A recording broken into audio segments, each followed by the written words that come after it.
My name's Jen Anderton. I'm the co-founder of Prospect Change alongside Ruth. So you all know Ruth. Give us a wave, Ruth. And then we've also got Asha and we've also got Dev. Give us a wave, guys. Some of you have been to these webinars before. We've been doing them for, about 18 months now. We really enjoy doing them. We really enjoy the conversations that are sparked in these sessions. So it's not all us talking. We do always allow a bit of time for a discussion, and sometimes that discussion could run on for another hour. So we always enjoy those. So just by way of a bit of an intro to Prospect Change, and many of you have been to these before, will know these off by heart now, but we always think it's a great place to start. If we can just move over onto the next slide. So Ruth and I, we founded Prospect Change in 2022. We both come from PMO backgrounds, and we are based in Bradford in West Yorkshire. We support organisations with the setup, coordination, oversight and delivery of projects, programmes and portfolios of change. As you know, that is Portfolio Management Office. We set up Prospect Change for two reasons. One is to be the go-to and support organisations in the successful delivery of projects, programmes, saving them time and money. So we really felt there were a bit of a gap in the market for a really great PMO consultancy. And secondly, people tend to fall into PMO as a career. I certainly did. And so we really wanted to see if we could put PMO on the education map and professionalise its value. And just in making sure it's a vital, recognised as a vital enabler for success. We've worked in many industries from a consulting perspective, and we're also an employer partner of local colleges and have worked with several universities since 2022. So making headways on those missions, but still very much a work in progress. Okay, next slide, please. So by way of just a little bit of background on our key service offerings, we have PMO as a service, so hands-on, flexible support to create, enhance or recover PMO functions. So whether that's deployment of one or a team of PMO professionals from Prospect Change, we can do that for organisations. We have done that for organisations. Then we've got PMO partner. There's a recognition that some organisations just need a little bit more support, a bit of a bolt-on. They don't need it all the time. And so that is a retainer service for on-demand senior PMO expertise. And that can be from as little as 1 day a month. And that has proven quite a popular service with a lot of our clients. And then finally, one that we're very excited about is PMO in a box. So this is a ready to deploy framework of projects, programs and portfolios. We have been there, we have done that, we have seen templates that really work well, those that don't work well, frameworks, and we recognise that there's still a lot of organisations using the basics of Excel, Word, your Microsoft applications to run their change, and if that's where they're at right now, that's okay. And so we have created a PMO in a box, a library, structure templates, like it says there. Really excited to have that. And again, that is proving a popular product that organisations are interested in. Focus for today. Yep. Yeah, so Ruth is going to take you through all the content around business cases. Arguably the most important document that you'll have in a project. Then we can have the group discussion at the end, and then our lovely Asha is going to talk to us about the associate network that we've built over the last few years, and something that you can join if you're not part of as well. And then we'll talk about the next event. That's it from me. Ruth, I'll let you take over now. Lovely. Thanks so much, Jen. Lovely to see you all on the call today. So just a quick run through of these top 7 points here around what we're going to discuss today. We could go into so much detail when it comes to a business case. for example, we could take one section within a business case template and spend an hour talking about it. But I'm really keen that we kind of try and keep it high level. We focus on the key messages, the key points when it comes to getting to the point of an approved business case, and we leave plenty of time for discussion. As Jen said, although the whole session is recorded, when we share this recording wider with yourselves and anyone else that's not here today but would like a copy, we do remove the discussion. So the discussion is not shared with anybody outside of these virtual four walls.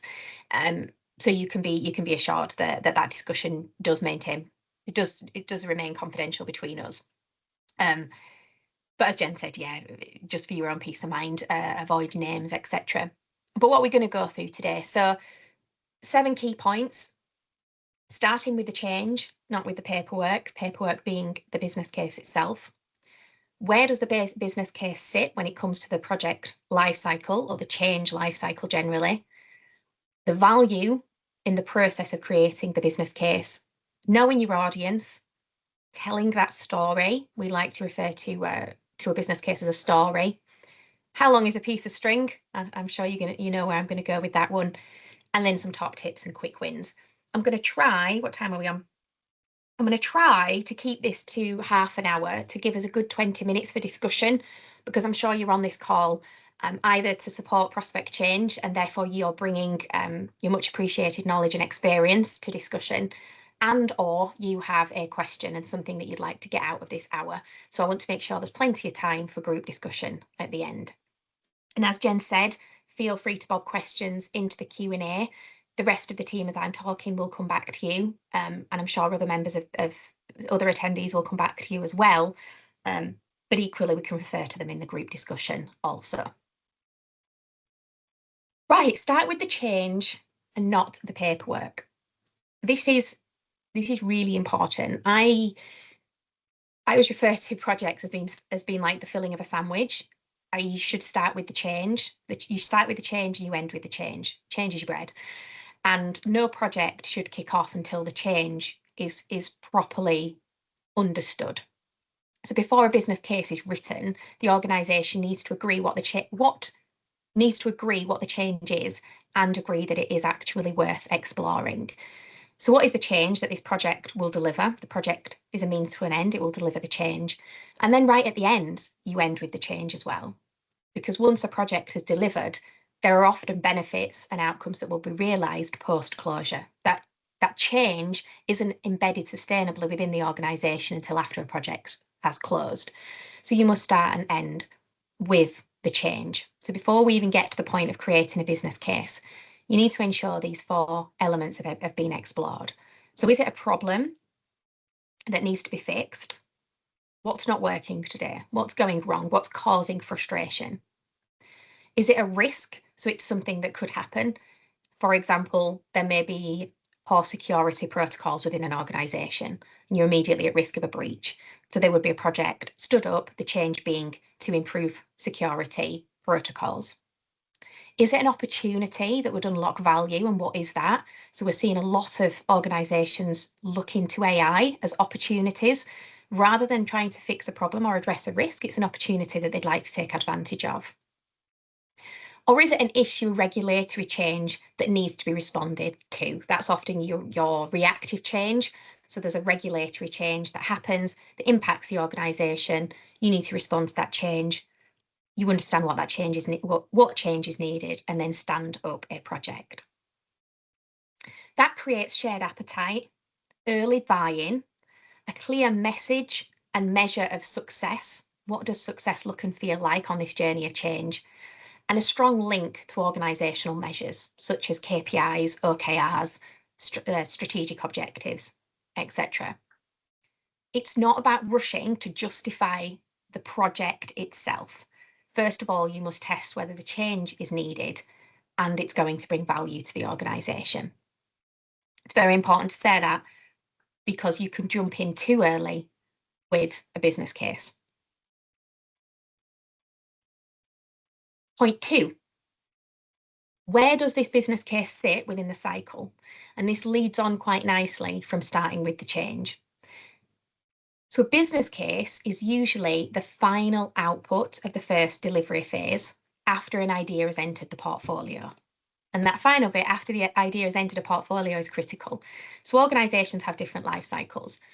We have a life cycle that begins with prioritisation within prospect change. So you prioritise and understand and scope out the change. And that's kind of a phase 0 of a life cycle. It's pre-portfolio entry. When the change is agreed and the organisation collectively agrees that this change is required, then you move into technically a phase 1, which is when your business case is created. It's the final output of phase 1. So you would start with the concept, the idea, and understand the appetite for change. If the appetite for change was there and it's approved, then it enters onto a portfolio. So that's your portfolio entry. This is where it's sized and prioritised accordingly based on what else is on that portfolio and how it aligns to organisational measures. Then you move into your business case. And that's when you're exploring your options. You're looking at your value. You're looking for your evidence to underpin. And ultimately, the business case gives you that decision to proceed into detailed planning, to validate your assumptions that you captured, to move forward with the actual delivery of this project. You go through a period of baselining and then controlling and delivering, and that cycle of baseline, control, deliver, baseline, control, deliver, and ultimately realise and learn when it comes to your benefits. The key points to note here is that the business case should not be the first time the idea is understood. By the time you're getting to the creation of a business case, the organisation or the key stakeholders and individuals within an organisation should already be bought in. You're just rationalising through the business case. And it should therefore build on what has already been explored. Because what you're looking to define here, what you're looking to create, is what we refer to at prospect change as the golden thread. What is the vision? What is the strategy to achieve that vision? What change will be delivered through the strategy? And how does that project connect to that change? And what are the deliverables, the benefits, and how all that links together?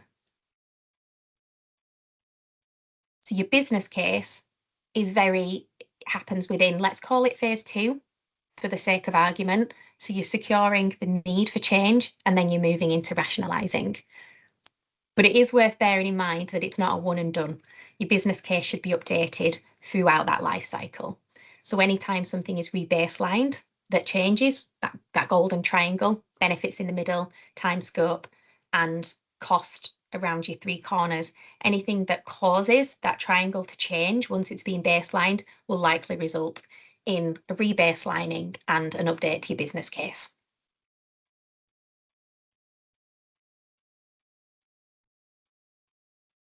Slide 3. Are my slides moving on okay? Sometimes there's a bit of a pause. They are. Yeah. All good. Lovely. The value is in the process, because the biggest mistake anyone can make is completing that form alone at the desk. We have a lot of well-seasoned individuals within change here, and I'm sure you've all experienced that. You've seen a business case, or you've been witness to the creation of a business case that has been done by somebody who is personally passionate about a particular piece of change within an organisation, and they do that business case without engagement, sitting purely at their own desk, and then they circulate it. And we know that the level of confidence within that business case and the likelihood that that is an accurate expression and an accurate representation of current as is an ideal future state and that journey of change is highly unlikely, because it's being done in a silo. So it's remembering that template is only the container. The real value comes from the work that gives that case the confidence. So it's about exploring, first of all, mapping that journey from as is to the to be state. So where is the organisation right now that is meaning change is needed, that means this project is needed? Why has the organisation agreed that this project can enter the portfolio, that this change is required? And it's about tangibly mapping and identifying where the current state, the current as is position. And then doing the same for the to be. putting those vision goggles on and saying, well, what will we be seeing tangibly from an evidence-based perspective if we were to click our fingers and be in the future state today, right now? And then setting that journey, so mapping that journey from right now, where we are right now, the current state, to the future state, the to be. And then underneath that, what are the problems, the options, the constraints, the lessons learned that will help you map that journey with confidence? So what problems could you come against? What different options are there? Because it's rare that there's just one route from as is to be. So where could you go? And does that change the to be state depending on which option you choose? What current constraints, being realistic, are you working to? It could be resource constraints, it could be financial constraints, because these will inform the option that you choose as well. And then really, really drill down on the evidence. So the costs, the benefits, that return on investment once you've defined the costs and the benefits. What are some market insights that will inform?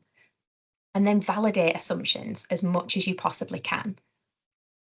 There are many assumptions that you can't validate at the point of business case, and knowing what they are, and then what will we do to validate them, and what will happen if they are not valid, if they're not true, what's the impact? Knowing those two elements of the assumptions that still remain assumptions at the point of business case are incredibly important. But try to validate as many assumptions as you can throughout the process. And what are the markers of success on that journey of change? How will you evidence that you are progressing on track from the as is to the to be state? Then how will you protect that journey? What could hinder the journey, frustrate the journey, cause problems on that journey from as is to be, and what will you do to protect? And of course, there are processes in place to do this: risks, dependencies, assumptions. All of these processes and principles allow you to identify and protect the journey to keep you on track. So then once you've done the exploring that journey, evidence tracked the journey, then how will you protect the journey? Thinking ahead to the stuff that could trip you up. And underpinning all of this isn't a step 4, this has to underpin throughout the entire element, is the engagement.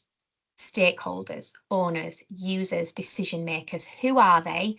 Identify them, and then test out your thesis, because that will help you avoid any unnecessary assumptions or move forward with a false sense of confidence. So that must underpin throughout. Step 4, building on your stakeholder engagement, is knowing your audience. So a compelling business case answers different questions for different stakeholders without losing one clear story. You must know your audience. Many business cases I see are written purely for a sponsor to approve. And as a result, they miss out on some really critical points that would allow some deep dive conversations with other stakeholders, uncovering as a result concerns, challenges that could be addressed at that point and prevent further trip up later on. So here an example of some key areas that you may want to consider within your business case and the lens that they could have when they're looking at that business case.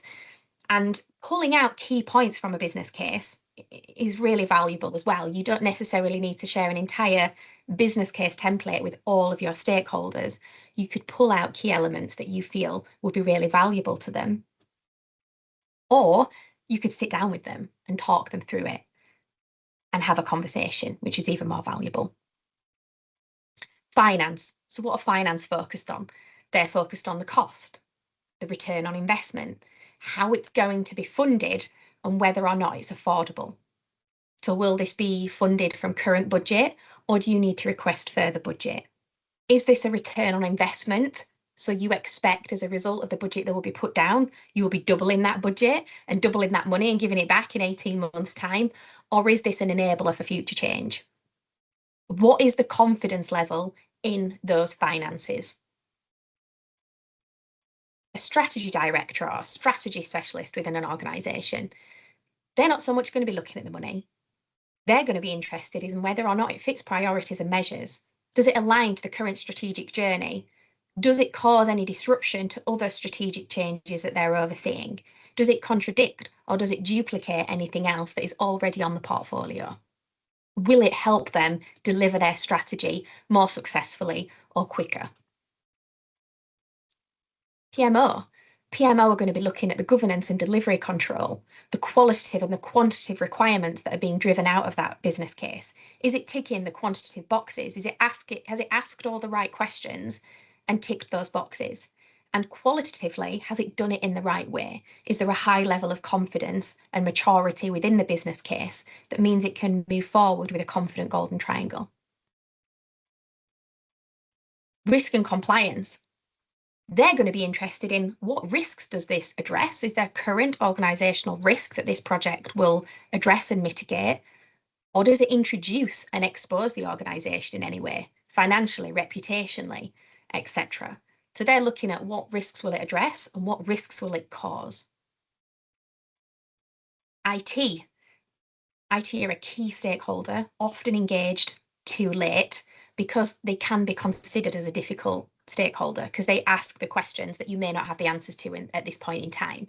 But that's okay because what it will do is uncover a group of unknowns, of technical unknowns that you can capture as assumptions, and yourself and IT would move forward knowing what those assumptions are and how you would validate them. And it prevents any unnecessary surprises, and it also means you've got engagement from day one.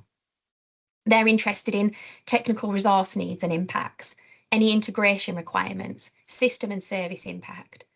And you might find that they have other projects that are only under the IT portfolio currently that actually could contradict or enable and support the project that you're leading on. So very important to engage IT.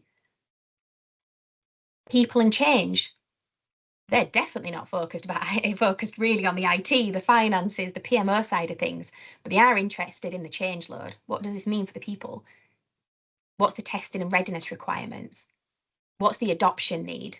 Is this going to result in any consultation periods? Is it going to cause people to become nervous, insecure in their role? And could that have implications on sickness levels, etc.? Legal and commercial. Of course, they're interested in contracts, procurement obligations, risks and reputational damage caused by the project or addressed by the project. Customers and users. They're going to be interested in the experience, the customer experience, the outcomes for their customers, the disruption to their customers potentially, but also any benefits to their customer and what it will do to customer journey. So making sure you're engaging with the right individuals at this point will drive out the right questions, identify the right risks that you need to know about early on, highlight to you any assumptions that you need to capture and be aware of, and very importantly, dependencies as well. And it allows you to move forward in good faith so that you're not missing anybody out, because a stakeholder scorned is not a stakeholder you want within your project.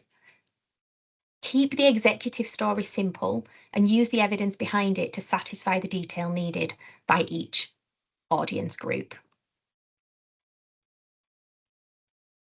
Moving on now to point 5.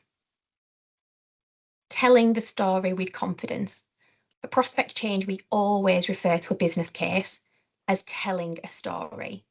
Numbers matter, but people approve that business case because they see that full journey end to end. They understand the need and the value that it will bring. And also, people get bored with business cases. They're often very big documents to read. And so if it tells a story and it's engaging, they're more likely to get through it easier and with full engagement. So you need to be answering questions. So review a business case. Use AI. AI is a great help with this. And ask AI, does this business case answer these questions adequately? Why now? Why is this project or change needed right now? What's the need? What's the pressure? What is the opportunity that this project is taking advantage of? What changes will the organisation see if this project delivers successfully? Benefits, outcomes, deliverables, what's in the scope, and the measures of success along the journey. How will it actually work when it comes to delivering this project? What's the delivery route? Is it agile? Is it waterfall? Is it a project? Is it a program? What's the framework? How will you deliver successfully? What are the people that will be engaged? Who are the people that will be engaged? And what's the governance structure that this project or program change will follow for success? What will it take? Cost, capacity, time, suppliers. What could stop you from success, from achieving success? That's your risks, your assumptions, your dependencies, any existing issues that need to be addressed in order to move forward. What value will follow as a result of delivering this project post-closure? The benefits that will be realised after the project is closed and the project team have stepped away. Who's the business owner for that? And what is that realisation plan looking like? The earlier you can identify that, the sooner you set expectations and make sure you have the right business owner, the business lead on side, because they need to be the safe pair of hands to take ownership of anything that falls out or is outstanding post-closure. Because a strong business case is a decision-making and engagement tool. It's not just a storage place for information.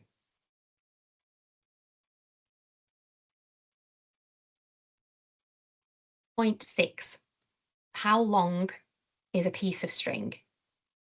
There is no single right time to produce a business case, needed to produce a business case, because the effort should match the size, the risk, and the confidence needed to get to the point of a decision.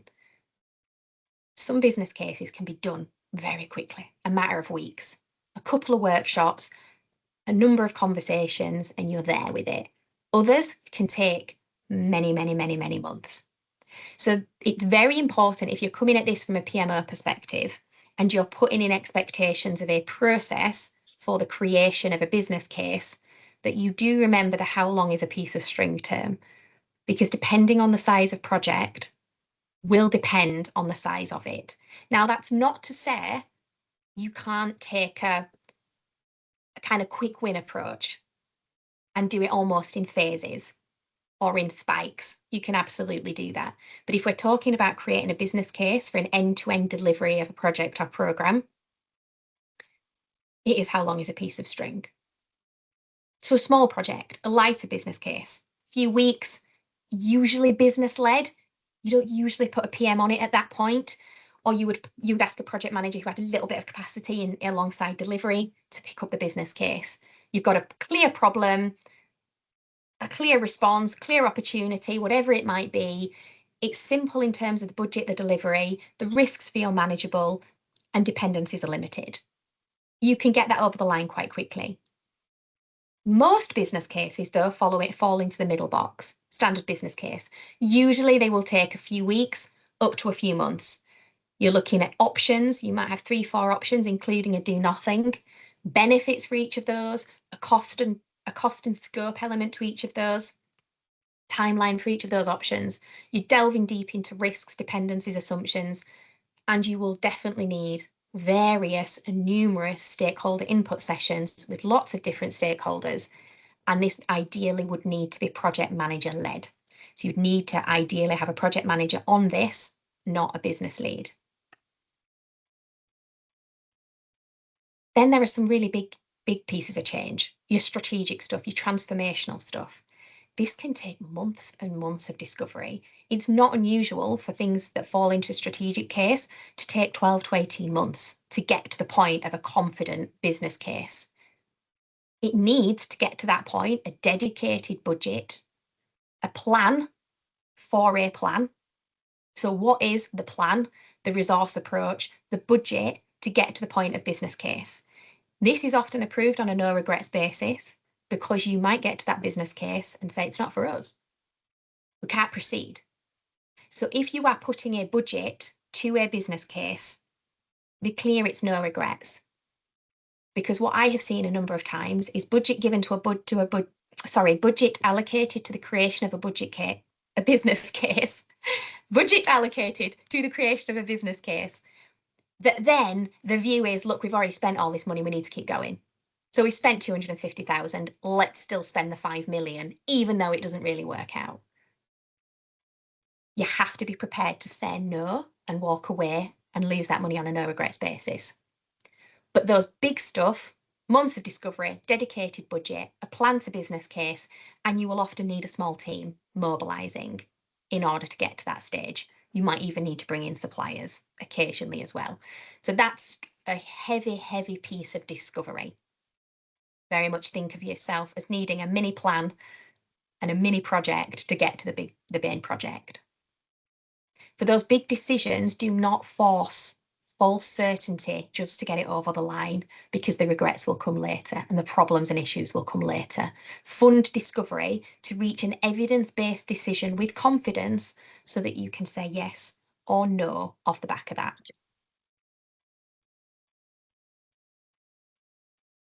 The final element before we go into our group discussion is some top tips and quick wins. Now, you've got 6 key takeaways that I've shared with you. I really hope they have been thought-provoking. I'm looking forward to getting into some discussion around those in the next few moments. But just some top tips. Small changes can make business cases easier to create, easier to review, and easier to approve. Quick wins. Agree the decision criteria before the case is written. So what does this business case need to tell us in order for a decision to be yes, no, not now? Create one-page stories before you create the full document, so you know what it is that you're trying to get to. And then after you've created the business case, pull out key information into one-pagers that you can share with key stakeholders so they're approving relevant elements of that document. Show your options, including a do nothing, not just one preferred answer. The do nothing is a bit of a strategic move often with teams, because the do nothing reinforces the need for something. If you have agreed that the change is needed and then you put a do nothing point within your business case, usually it reinforces we do still need to do this. Or when we look at the numbers, it'd be good to do, but not right now. It just doesn't work. But try not to focus on just one preferred answer, an option. Name your benefit owners and the baseline measures for as is and to be in order to get your evidence in there.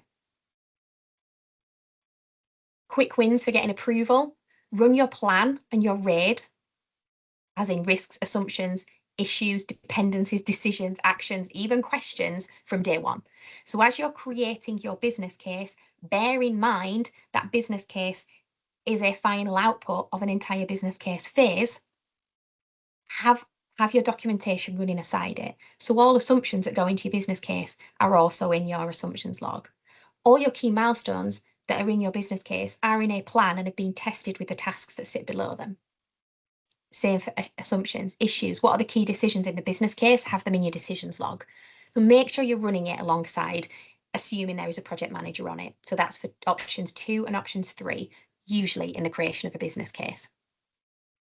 Bring your stakeholders in early, so they're not reviewing this and adding in those extra surprise points when they review it for the first time at the point that you need decision.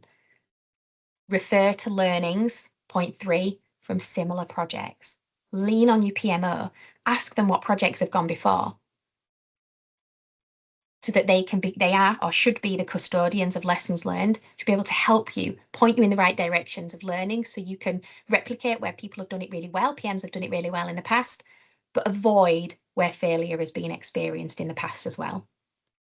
And hold pre-approval reviews before going down the formal governance route, so you get in those approvals before you get to the point of needing them. The best cases make it easier for leaders with confidence to say yes, no, sometimes not right now, and they will answer for the right reasons. Now, this is quite a controversial consideration, but one I wanted to share. Consider, when creating a business case, trying to prove it's the wrong decision for the organisation before you try to prove that it's the right decision. Because if you're trying to prove it's the wrong decision, you're going to go into things in a lot more detail. And if you can still say it's the right decision after trying to prove it's the wrong decision, you can bet your bottom dollar it's the right decision. Now, that does bring me to the end of the 7 points that I wanted to share with you this afternoon and lead us into the group discussion. So, can we just have 30 seconds from Asha on our associate network before we wrap up? Hi guys, I hope that you enjoyed the webinar. I'm just going to quickly tell you a little bit about our associate network. We had a couple of associates with us today, which was nice to see you guys. So our associate network is a collaborative group of PMO and project professionals. They mainly communicate via WhatsApp, and that's where you can ask questions, connect with each other, and it's also where we'll share pieces of work that we have available here at Prospect Change that we reach into the group and pull out someone to help us with. And that's it really. I'll send out an email to you all if you'd like to hear any more information about it. But yeah, I'll let you all go because it's one. Thank you, Thanks, Asha. Asha does a great job with our associate network. Right, the next webinar is 9th of September, Making Change Stick After Delivery. So we're taking a bit of a breather because people go on holiday and numbers reduce for these webinars. So we'll come back in September, fresh from the summer, and hope to see you there. Thank you very much for joining us today. Thanks Bye, all. everyone.